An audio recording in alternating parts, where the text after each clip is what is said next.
easy go.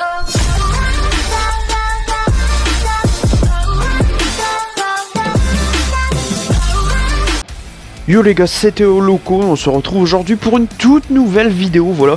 Eh bien, cette vidéo pour dire que le jeu AEW serait en développement, voilà. Kenny Omega s'en chargerait apparemment. Donc on pourrait avoir plusieurs jeux AEW parce que plusieurs jeux auraient été tirés. Je pense que c'est possible qu'on ait un peu comme à ce temps-là les SmackDown, Here Comes the Pain. Vous voyez les jeux par fédération, donc c'est possible qu'on ait un jeu AEW Dynamite et AEW Dark, ou alors qu'ils nous sortent carrément les jeux AEW Reloot, etc., etc. Mais en tout cas, ça nous promet parce que après la déception qu'a été W2K20, et puis là ils nous ont sorti WWE Battleground, personnellement je ne suis pas très fan.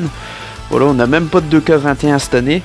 Donc un jeu AEW serait vraiment le bienvenu et j'espère qu'ils vont reprendre Yuke's, parce que Yuke's était quand même un très bon développeur.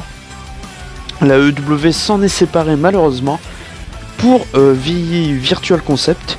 Je pense que c'est un petit peu ça qui a dû plomber, parce que dans 2K20 le ciblage et puis tout, franchement il est horrible.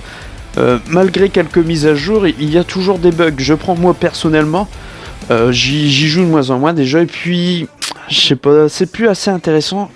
Les jeux de la WWE perdent un petit peu, gagnent en graphisme. Enfin, les graphismes 2K20, 2K19 étaient meilleurs, mais ils perdent un petit peu en graphisme. Et le mode d'histoire c'est pareil. Avant on avait les Road to WrestleMania, ben là ils l'ont remis dans 2K20. Mais avant c'était largement mieux, on avait beaucoup plus de modes. Rien que le mode création, je me rappelle qu'à ce temps-là, on pouvait créer jusqu'à 4 tenues par superstar créé. Maintenant on peut plus en créer que 2, c'est assez dommage. Parce que moi j'aimais bien créer plusieurs tenues. Enfin bref, ça c'est pas encore le pire. Parce que dans le temps on pouvait créer des cinématiques. Je me rappelle même qu'il y avait création musique. On pouvait importer des musiques de YouTube, etc. Et tout ça maintenant on ne peut plus le faire. Donc j'espère que le jeu AEW, le jeu de la AEW voilà, sera bien et qui reprendra quelques bases des anciens jeux. Et j'espère qu'on va retrouver tout le roster AEW, parce que la WWE parfois ne met pas leur roster complet dans les jeux.